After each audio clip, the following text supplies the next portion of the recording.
Hey everybody, Raven here with Lumi, Stephanie, cameraman Sean. She's my partner in coin crime. She's our attack dog. Sean, he's just here for fun. For good Looking looks. for something to eat. Today's edition of Coin Shop Talk, we're going to be talking about the type of people that come and visit the shop. What kind of collector are you is literally the topic of the day. What do you think? I'd say most people that come in have their lists. Yeah. We've got the list shoppers, so if you're very organized and specific, you're going to have your list, your notebook, your paper, your pen. It's usually a paper list for our old school guys on an Excel sheet or something sometimes. Very organized. Their binder and their red book or their gray sheet. Yes, they know exactly what price, what grade. Yeah, that they're looking for specific, and they're wanting that coin so they can take it off their list. The next person is we get the penny people. Oh yes. And with the recent change in the way the U.S. Mint is doing things, no more pennies means that they want those coins way more. And we're talking about the wheat cent hunters. Modern stuff isn't really as valuable as some people would think, even though you're seeing a box of pennies now is $100 at shows. Wow. When I was in Florida, a guy had a stack. They're $100 per box, and I just, for fun, hey, if I bought all of them, would you give me a discount? No, I can sell them all for $100 piece. Okay, so what do you do with that, Right. Well, you've got your cent hunters, which we call pennies. I know they're cents, but penny people sounds better than cent people. Yeah. Okay, I like the alliteration. Yes. But you've got the ones that are looking for all of every date, every mint mark. You've got ones that, okay, I like this one because it's red. Ooh, that one's pretty because it's dark. That one's kind of brown. Oh, that one's got a little bit of a... Have you ever seen the book Penny Whimsy? Mm-hmm. So Penny Whimsy is out of print, but someone had so much time on their hands and were organizing all the varieties of scents. Didn't make them any more valuable, but just makes them all different. So if that's your druthers, by all means. Yeah. Then we have the bargain bin hunters. We see them quite a bit, and matter of fact, it kind of crosses over to the whatnotters. Yeah, it really does. We had a whatnotter come in earlier today and literally buy the whole bargain bin, but still wanted an even more of a discount, which we kind of go, well, that's the idea of the bargain bin. You're already getting it for cheap, and honestly, we have so little wiggle room in our margins that we can't make it any lower. We already made it as low as it could go. There's actually labor involved. Yes. There's getting it all set up, putting stickers on it, putting the sets in individual bags so they don't get beat up even more. And that has its own cost too. A lot of people don't think about how costs like that add up. The sticker, the bag, the time it takes for the person to write everything up and put it in a bag, before we know it. I use a specific pen. I like the Sharpies. You gotta have the 2x2s. I mean, it's gotta be just so. And then, of course, all the time that goes into doing it. You wouldn't think that putting a coin in a 2x2 takes very long, but when you do hundreds of them, it adds up. To give you an idea, when I do my auctions, 20-something items to price them all out and get them labeled and everything takes about 2.5 hours at times. Now, if they're already in slabs, that's kind of a slam dunk. It's easy. Yeah.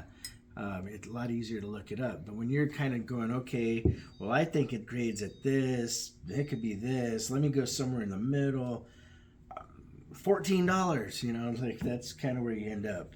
Yeah, we had a lot of success, though. A lot of people are seeing a lot of stuff online, whatnot, eBay. I don't know if Etsy is really a thing. I don't really shop there, but I've heard a lot from whatnot and eBay. Yeah.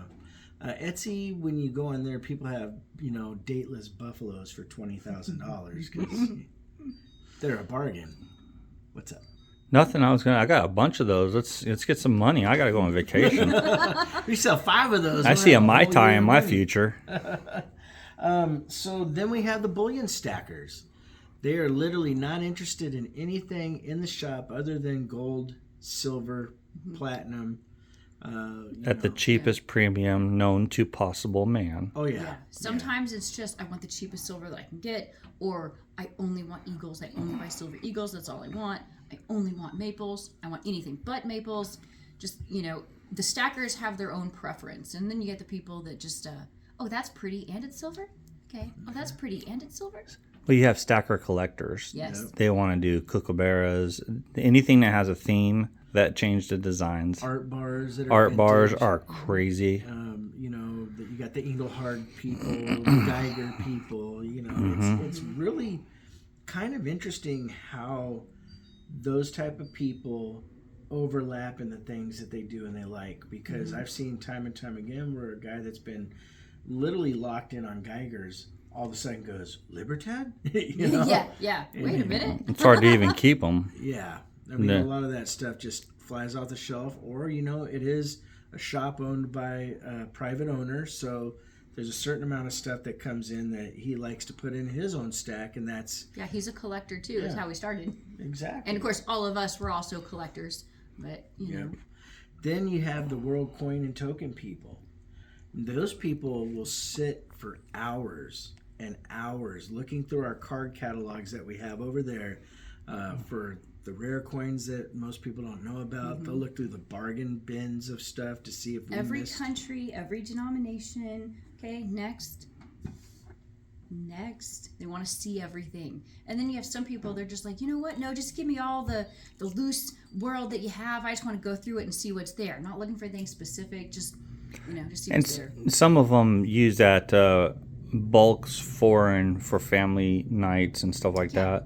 We have a customer, he's been buying for a long time our loose foreign, and then he has his granddaughter, and she's getting really good at identifying stuff. It's really good for geography and history. Oh, yeah. And then we have the typeset collectors. People that are literally coming in looking for early American coinage and filling out a book that has different examples from cents up to dollars. But mostly in the 1800s is normally how that works. There are more modern typesets, but The one of each hardcore. of the stuff that you don't see anymore. Yeah. The, you know, half cents, the 2 cents, the 3 cent nickels, and Yeah, the the thrimes. 20-cent piece. Exactly, etc. that kind of stuff. I mean, you want to, and then there's, of course, typesets for other countries too, because other countries, there's so many coins and so many different, like Great Britain, for example, all the monarchs, and they changed, and you know the different coinage. So you can do typeset too for individual countries, genres. Germany has all the different states that they've had over the years.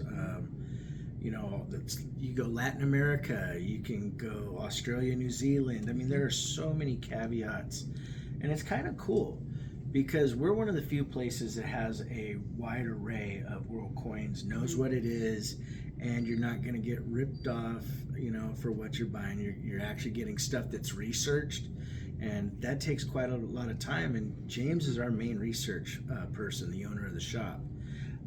That's why you don't see him out front very often. He's in the dungeon researching. We keep him chained to his desk so he gets stuff done. You know, every once in a while we'll let him out. Yeah, we got food near him. We'll throw him a hamburger or a hot dog or something, you know. As long as we keep him fed, he's okay. Then you have the Morgan and Peace Dollar people. Oh, yes, people that love silver dollars. And true, I have some that like to go through the bins because they're looking for specific dates, not necessarily condition, and that's the best way to get them. Or they'll say, I want all of mine in MS63, or everything should be XF. Or I've got the one guy, he likes lots of coins, but they all got to be the dogs, the ugliest of the ugly. coins, Yes. Yeah, You low got, I balls. gotta have NGC, I gotta have PCGS. Must be slabbed, must Yes. be raw. Yeah. I haven't seen any I gotta have ICGs yet, but you never know. Maybe That's going to one be day. my next one. Then, you know, you have the commemorative collectors. People that literally come in here looking for different type of commemorative sets. Some of them are wanting the old silver commemoratives. Yeah, those old 50-cent pieces are really cool. Some of them want the modern dollar commemoratives that are the same, you know, percentage of silver as a Morgan or Peace dollar. They're 90%. Yeah, they come out every year. Sometimes they've got, you know, the gold with them or the half dollar. You know, it's just nice to have every year. And then we have our eagle collectors. You know, people that specifically only come in here for silver eagles. There's one customer, every time he comes in, I know Eagle Tray is right where he's going every time. And our 90%ers, there's people that want junk silver, or some of you guys like to call it constitutional. I grew up with it being called junk silver, you know, so it's hard for me to get past that barrier, I've noticed, even though it's gotten more popular to call it other things. I just refer to 90 because that's easy. 90s. 90, 40. And then we have currency hunters. We do have a very substantial currency display case that you guys have seen our videos where we talked about different currencies, and that's the same thing. You can do national notes, you can do silver certificate. Yeah, that's just United States notes too. Yeah. I mean, then you've got your world military stuff, and then you have the world notes, and you have different genres of world notes. We've got world notes from countries that don't exist anymore.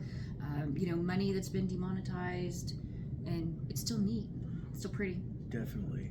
And then you have Sean's favorite, the goldback collector. Now, Everybody likes goldbacks. 95.9% like goldbacks. No, I'm teasing, but seriously, there are people that come in here as soon as a goldback hits the market, they want it. Whether it's a silverback, a goldback, it's a quarterback, it's a wide receiver. Is the new state out?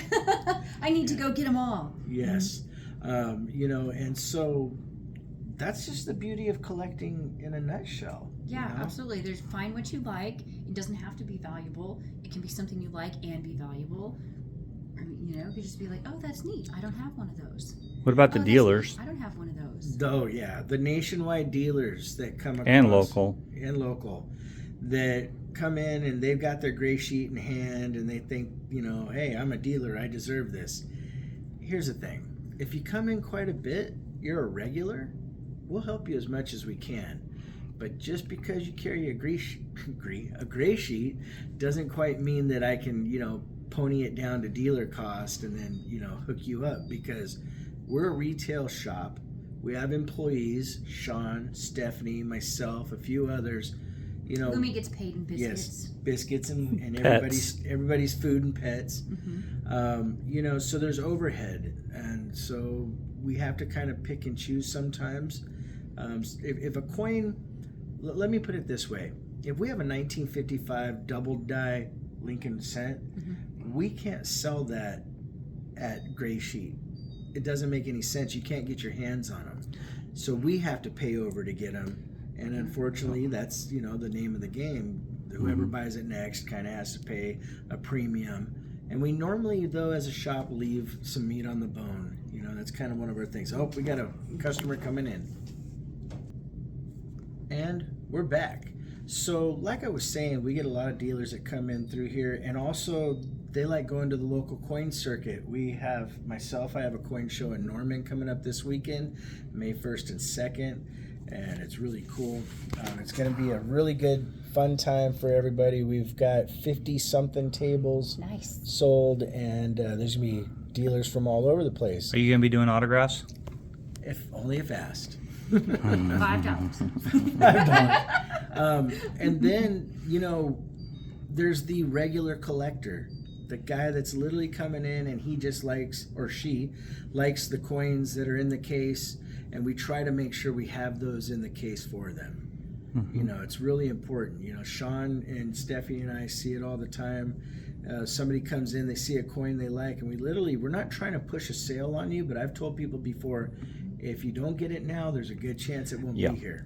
Definitely got to do that. If we see a good coin that comes in and you're a collector and you see it in the shop and we're telling you, hey, there's dealers on the way, you need to get that. And whenever you go into the coin shop, don't be pinpointing your collection. You need to go into a coin shop with an open mind, and you need to buy what's available, because you may not see the seated dollars for years. But if they're seated dollars, you need to pop on them, because they won't be there for long. There was a time we had 4 or 5. Yep. I haven't had any for quite some I had a time. person from Washington was floored that we had 2. Yep. They never saw that in their life. Or trade dollars is another Trade one. dollars, yeah. If you're coming and looking for something specific, that's great. But while you're there, look for other stuff too, because it might not be there. Yep. And if you point something out that, like, say Sean didn't know we had, and you don't buy it, he's going to snatch it up. So, so let's all do Sean a favor so he can go home with a paycheck. Yeah. Yeah, let's buy more coins. But Well, I hey, might talk myself into trying to. I'm gonna need that. but bottom line is, when you're doing it, have fun. Yeah, collect what you like. It makes it that much better. And if you have the ability, go to Raven's show coming up this weekend. It'll be a lot of fun. And he has cool auctions on I think he Thursdays, has too. free drinks, right? No, I'm not allowed to give anything to the public this year. Oh my gosh, Yeah, unfortunate. Norman. If you want to come visit us, we are at 9118 South Walker, Oklahoma City, Oklahoma, 73139. And if you want to correspond, it's RavenHawkCoins@gmail.com. Like always, please make sure to take care of one another, and we'll see you real soon. RavenHawk Coins, have a great day.